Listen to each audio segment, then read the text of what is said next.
Assalamualaikum warahmatullahi wabarakatuh. Halo teman-teman, jumpa lagi di channel Belajar Finance. Apa kabar teman-teman semua? Sehat selalu ya. Oke, di video kali ini edisi tanggal 17 Agustus 2023 ya. 17 Agustus bertepatan dengan ulang tahun kemerdekaan Republik Indonesia. Dirgahayu kemerdekaan Republik Indonesia. Oke, di video kali ini sharing saham untuk kali ini adalah tentang Bank BNI yang mau melakukan corporate action, yaitu akan adanya stock split ya dari BBNI. Nah, kita akan melihat nanti bagaimana kira-kira efek dari stock split ini, apakah ini menjadi peluang atau sebaliknya ya. Lalu kita juga akan ulas sedikit tentang bagaimana kinerja BBNI dari tahun ke tahun, bagaimana pertumbuhannya. Lalu kira-kira apa kunci dari kenaikan saham harga BBNI ini ya, untuk teman-teman yang sedang memperhatikan peluang di saham BBNI. Oke, langsung saja teman-teman kita lihat ya, bahwa bagaimana prospek dari momentum stock split dari saham BBNI ini. Dan saya kasih highlight bahwa hampir setahun sahamnya nggak naik-naik ya, saham BBNI ini. Nah, apakah saat ini saatnya ya, dengan adanya momentum stock split ini, kita akan lihat teman-teman, harga saham dari awal tahun ya, dari Januari 2023 seperti itu ya, cenderung sideways sangat panjang dan justru turun. Jika dari awal tahun penurunannya adalah 125 poin atau sebesar 1,36% ya, minusnya ya. Eh, itu teman-teman, jadi kalau teman-teman beli saham BBNI di awal perdagangan bursa Januari 2023 ya, dan di hold sampai saat ini, justru capital gain-nya minus ya, justru nilai investasinya minus sebesar 1,36%. Ya, paling tertutup dengan adanya dividen sekitar 4,3% ya. Tentu return yang kurang bagus ya untuk catatan profit dari saham BBNI ini kalau kita investnya dari awal tahun 2023 ini ya. Nah, lalu dalam 5 tahun terakhir kita tarik tempo yang lebih panjang ya. Dalam 5 tahun terakhir ternyata juga tidak ada kenaikan yang signifikan ya, kecuali hanya saat recovery pasca pandemi Corona 2020 ya. Memang setelah Corona ada recovery ya, hampir pasti semua perusahaan seperti itu. Dan setelah recovery selesai sekitar 2022 ya, kembali BBNI melanjutkan tren sideways-nya ya. Jadi ini seperti saham yang harganya nggak kemana-mana teman-teman, nggak naik dan nggak juga turun ya, di sekitar antara 8.000, 9.000 gitu ya, terus antara rentang harga itu, dan belum berhasil menembus level psikologis 10.000 ya harga sahamnya. Kemudian apa kira-kira hal baru dari BBNI ini? Kita melihat dari rilis dari perusahaan tentang aksi korporasi mereka ya, yaitu akan adanya RUPS LB, RUPS luar biasa di bulan September tanggal 19. Kemudian yang akan ditetapkan dalam RUPS itu adalah adanya keputusan pemecahan saham ya, atau stock split, yang menurut penjadwalan mereka adalah efektif per tanggal 10 Oktober 2023 ya, stock splitnya ya. Jadi September pertengahan tanggal 19 itu RUPS luar biasa. Kemudian jika berjalan sesuai perencanaan, maka stock splitnya akan berlaku efektif mulai tanggal 10 Oktober ya, di hari Selasa. Lalu apa dampak dari adanya stock split saham ini? Tentunya dengan stock split saham, maka nominal harga saham menjadi lebih murah ya. Jadi untuk saham BBNI nanti rencana stock splitnya adalah 1:2 teman-teman. Jadi satu lembar saham BBNI akan di-split atau dipecah menjadi 2 lembar saham ya. Artinya jumlah saham beredar akan menjadi 2 kali lebih banyak dari saham beredar saat ini. Dan untuk harga nominalnya tentunya kebalikannya ya, harga nominalnya akan menjadi 50% atau separuhnya dari harga saat ini ya. Kemudian yang kedua, jumlah saham beredar lebih banyak. Lalu yang ketiga, jumlah modal di store akan tetap ya, karena tidak ada penambahan modal di store. Pada prinsipnya tidak ada penambahan modal, hanya merupakan pemecahan nilai saham saja ya. Jadi lembar sahamnya dikalikan 2 sesuai rasio stock split, sementara harga sahamnya per lembarnya menjadi separuhnya. Kemudian kira-kira efek yang keempat adalah saham menjadi lebih liquid ya, artinya lebih mudah atau lebih sering ditransaksikan. Ini karena harga saham BBNI setelah stock split menjadi lebih terjangkau, terutama untuk para investor retail seperti kita, teman-teman ya, investor individu, perorangan retail yang tidak memegang dana dalam jumlah yang sangat besar. Tentunya dengan harga nominal yang lebih murah akan menjadi lebih mudah untuk melakukan pembelian di saham BBNI seperti ini ya.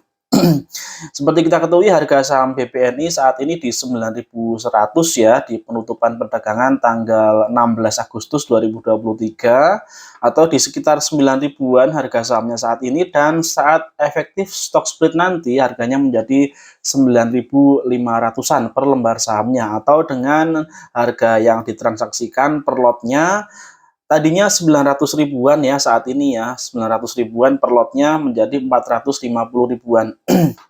Nah, teman-teman, harga satu lot 900.000 itu tentunya bukan harga yang bisa dikatakan murah untuk semua investor retail ya, atau semua investor perorangan, individu retail, karena dana mereka terbatas dan mereka atau kita investor retail harus membaginya dalam beberapa alokasi saham atau emiten sesuai preferensi atau sesuai pilihan kita ya.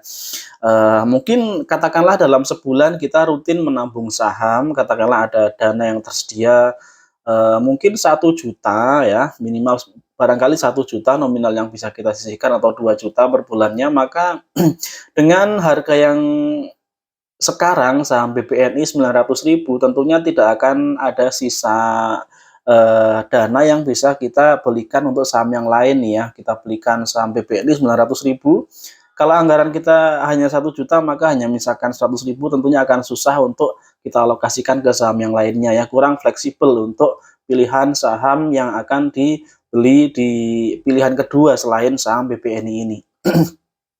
Namun dengan harganya yang nantinya di-split menjadi 450.000 per lotnya, maka tentunya sisa dana yang dialokasikan untuk tabungan per bulannya jika teman-teman nabung saham ya, itu akan menjadi lebih leluasa ya, sehingga ada sisa yang lebih dan bisa lakukan alokasi ke beberapa saham lainnya dengan pilihan yang lebih leluasa ya.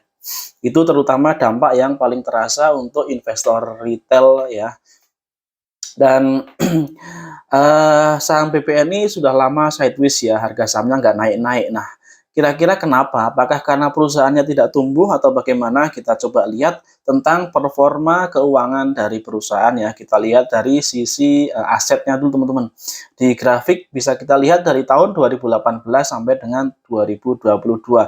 Nah, yang pertama untuk jumlah aset di tabel yang kiri sebelah atas ya teman-teman ya, itu terlihat terus meningkat ya, dari awalnya 808 triliun menjadi terakhir 1.000 triliun lebih ya, 1.029 triliun di tahun buku 2022. Dan ada sekali penurunan di 2020 ya, dan 2020 itu ternyata penurunannya karena adanya pemisahan BNI Syariah ya, yang mana menjadi entitas bisnis tersendiri dengan namanya BSI ya, Bank Syariah Indonesia. Dan jika nilai aset dari BNI Syariah itu dikeluarkan, maka turun di tahun 2020-nya. Namun demikian di 2022 justru asetnya bisa melonjak lagi untuk BNI ini teman-teman. Jadi kesimpulannya yang pertama dari sisi aset dia bertumbuh ya, kemudian yang kedua ekuitas juga tumbuh walaupun kurang stabil ya, ini perlu dicatat. Jadi pertumbuhannya kurang stabil untuk ekuitas. Dan yang ketiga untuk pinjaman yang diberikan juga naik dari tahun ke tahun. Jumlah simpanan nasabah juga bertumbuh ya. Lalu dari segi operasional perusahaan, dari segi laba seperti apa, kita lihat pendapatan operasional terus bertumbuh tiap tahunnya. Kemudian laba bersih juga seperti itu. Lalu yang ketiga, kasa atau current account saving persentasenya selalu meningkat dari tahun ke tahun ya. Kasa ini pengertiannya adalah dana murah teman-teman ya, atau dalam istilah perbankannya disebut kasa ya. Jadi yang merupakan dana yang berasal dari tabungan dan giro ya, di mana tabungan dan giro ini secara margin bunga yang diberikan kepada nasabah, persentase bunganya lebih kecil ya dibandingkan dengan dana yang berasal dari deposito. Makanya oleh perbankan disebutnya ini dana murah ya yang didapatkan dari nasabah. Kemudian yang keempat untuk ROE-nya juga ada peningkatan ya. Setelah penurunan dalam di 2020, perusahaan kembali mencatatkan ROE yang bagus ya sejak 2021 dan 2022. Lalu bagaimana dengan dividennya? Ternyata untuk BBRI dividennya tidak terlalu besar ya yield-nya ya. Hanya kisaran antara dalam 5 tahun terakhir antara ya sekitar 1-4% ya dividen yield-nya ya. Tidak terlalu besar ya untuk ukuran dividen yield-nya. Lalu kesimpulannya bagaimana teman-teman? Lah kita langsung ke kesimpulan aja ya. Sebelumnya tentang EPS saya tampilkan dulu EPS biar lebih ada gambaran langsung ya tentang bagaimana kinerja laba bersihnya teman-teman, terutama untuk nanti diukur dengan kira-kira dividennya berapa ya jika kita melihat dari EPS-nya. Oke, di tabel EPS 2023 dari semester 1 yang disetahunkan itu 1106. Meningkat dibandingkan dengan tahun sebelumnya ya, secara year on year sekitar 553 semester satunya dibandingkan dengan semester 1 2022 sekitar 472 ya. Jadi ada peningkatan secara semesteran year on year untuk EPS 2023 ya. Dan jika disetahunkan juga otomatis masih lebih tinggi EPS 2023. Lalu ada yang menarik teman-teman dari dividen payout ratio. Jika teman-teman perhatikan angkanya, di situ ada kenaikan payout rasionya ya.